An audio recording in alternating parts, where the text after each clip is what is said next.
Hi, everybody. Welcome to Kastor'sCorner.com. I'm your host, Khalil, here on another Toy of the Day. And we're very happy to welcome you guys here. We are so close to May the 4th. We've got some fun stuff. I don't have the box.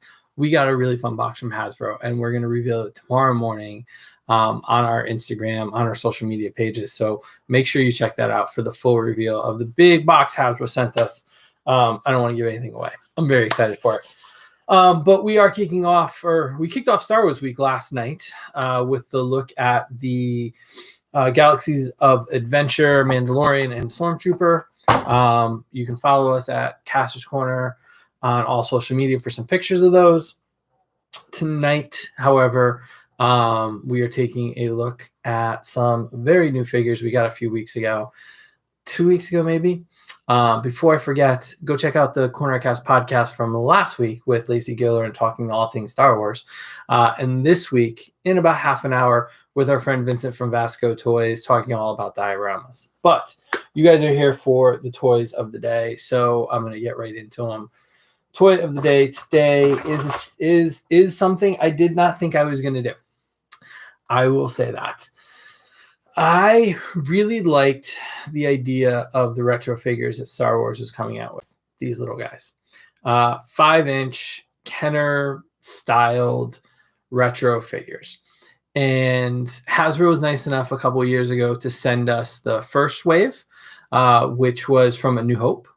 And last year, combination of birthday gifts and a little bit of hunting, and I get the Empire Strikes Back wave, which was great. And I have not opened those. So I have spent the last 3 years with a bunch of figures that I have not opened. And I've been very proud of that fact, because I think part of the appeal of these figures is the fact that they are retro figures. The retro cards, the card art, the way they look on the bubbles, everything about them. And so when we found the Shang-Chi wave, thanks to our friend Ben, I assume you'll watch at some point, Ben. He also mentioned that he had found these guys, or some of these guys. And so I went out and I got the whole Shang-Chi wave. I got it for Bill. I got it for Brian. Ben got his wave. And I found an entire case of these guys just hanging on the pegs. And I wanted them. I had them pre-ordered on Amazon, but they were in the store and I bought them. So I bought them and got them home and threw them in a box and was like, okay, we're going to just throw them in a box with the other ones, and we're just going to leave everything carded. They'll look really nice next to the other ones. These guys never had retro figures because it's a new property. So the idea of Kenner cards for these guys. So I kept all the cards, actually. So there are 7 in this wave. Mandalorian himself, the Child, Moff Gideon. It really is a mix of season 1 and 2, to be honest with you. And so, well, mostly season 1 and 1 figure from season 2, I guess you would say. And so I wasn't going to open them. I really was going to put them away. And then Ben said something to me. He was like, I can't wait to see your review of the retro figures. Well, Ben, after 3 long years, technically, of self-control and not opening these guys at all, I started to open them. So I have opened all of my Mando figures. And I mean, really, if I opened all the Mando ones, what's the point of, hey, how you doing? What's the point of keeping the other ones closed? So at some point in the next few weeks, we will open, at some point this year, let's say, we will open the Empire figures as well as the New Hope figures. We'll pose them, we'll keep the cards, and they show on the back everybody that's involved, all the figures that are there, what the history of it is. It's a really nice package work here. And so let's dive into the figures. So like I said, most of the figures are season 1. And spoiler alert for The Mandalorian. If you have not watched season 1, I'm sorry that these are going to be spoilers. We have 2 deceased characters in the wave. Queel and IG-11. I can find Queel's blaster. He's all nicely organized. And then I go and move him around. So let's see. We've got Queel's blaster, and here's him. We have IG-11, the pair right there. bounty, the helpers, the sidekicks, the nanny for the child. I really loved their story arcs. Very sad at both of the loss of them. But again, season 1, really great work on them. I think that they look amazing for what they are. These are not the modern, very sculpted detail with everything about them, making them look like they're exactly what they were on the screen. These are meant to look like they're old figures, meant to look like they can't, hit the side of a barn with the likenesses for the human faces, at least. But they did a really good job, actually. I would argue in some cases these are better than the Black Series, at least in the case of 2 of the other figures. So you get IG-11 and you get Quill. And then keep all their weapons on the side here. You get Moff Gideon here. So he comes with the dark saber. He comes with a blaster. Really cool. Both really cool accessories. The difference here is it is in the retro style, so I don't think you can see it here. You'll be able to see it on the gallery, which is live right now, so you can look at it after you finish watching the video. It's a rounded blade, like the other lightsabers of the day. His cape is very, very big. It covers pretty much the whole body. You can't see any of the detailing underneath. But if you open it up, you'll see they detailed out the whole thing. They actually made this look pretty close to Giancarlo Esposito. I think they did a great job with it. Certainly better, honestly, better than the Black Series 1. I'm sorry to say that. I don't know. There was just something off about those head sculpts for those. So you get one villain, right? You get Carl's Weathers, Grief Karga here. Not 2 blasters, only 1. And this is the one that's based on the season 2 look, which I don't really understand. I'll be honest with you. Let's stick with the same theme here. Let's do season 1. Let's do because I'd be open for another wave of these guys. Mando in his Beskar armor, him in his wave 2 look, or season 2 look, but they went for season 2 here.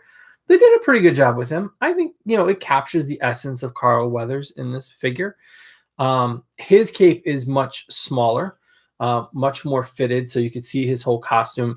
It doesn't cover him up completely like these. I do have these bagged and stored to keep them in good shape. I will say it's a little bit of a tease. They come with the holsters that look like you can fit the weapons, the blasters in there. They don't fit in there. But again, really good. The controversy of the wave, whether or not they made her or not, they did make a Cara Dune. They did not have time to put the brakes on this one. Whatever your feelings are, she was an important part of season 1 and season 2. So it is nice to have the character as part of the collection, as part of the lineup. She comes with her heavy gun and a pistol. Again, they did her arm tattoo. The only thing they missed on her was her tattoo, her rebel tattoo under her eye. So I would have expected like just one little dot there under her eye, but they didn't do it. So that probably I could take a Sharpie and do it, but it's one of those things where details matter. So it would have been nice to see that little dot right under her eye, but that's okay. I'm okay with that. Let's put her over here with the other blasters. Here is this one. Of course, we have the title character. We have the Mandalorian here, Din Djarin. He comes with his blaster. He comes with his heavy rifle right here. Cape, same thing, not as wraparound as Moff Gideon. It's his first episode armor, so not the Beskar armor that we've gotten to know him in the last 2 seasons. No jetpack because the cape does not allow for that. I don't even think these figures don't really have a backpack peg like we're used to in the modern figures. But again, looks really good. I like all the little patchwork. I like the look of the original costume. But again, I want a season 2 look. I want another wave of these guys. So hopefully they will continue. And finally, and not left out the most, is the child Grogu with his pram. I really like that. I mean, it's probably pretty close to the one that came with the Mission Fleet Grogu. You can see fits in here. It has the cover so he can hide away in his little pram. He comes with his little frog, his little snack there. And the little guy is just amazingly cute right there. He looks good next to his buddy Mando. He's a little bit oversized, maybe just a little bit, maybe a tad. I think it looks pretty good though. He's got articulation at the head and the arms, so he can raise up his arms to ask to go up, up. He can turn his head here. I think one of the miracles of these is the fact that we have gotten so many child figures in the last year. They all scale about the same, and they all look good with interchangeably. One of our pictures on Instagram last night showed off this Grogu with the Galaxy of Adventures, Luke and Mandalorian, and the toy box R2-D2. So just the idea that all those things kind of play together, are about the same size, is just great. So I think, and the pram comes with a little stand, little sand stand, and rod. So it does go together. So, they did a really good job with these. They did an amazing job with this wave. I would have liked if they had kept everybody season 1. So Grief Karga here in his season 2 look was probably the only criticism I really had for the wave. Otherwise, it's a solid wave. So I'm looking forward to wave 2, thinking that in 2023, they'll do the Return of the Jedi Kenner wave, unless they decide to do it next year. But the anniversary is in 2023. So assuming that they don't do it then, maybe we'll get a second Mandalorian wave.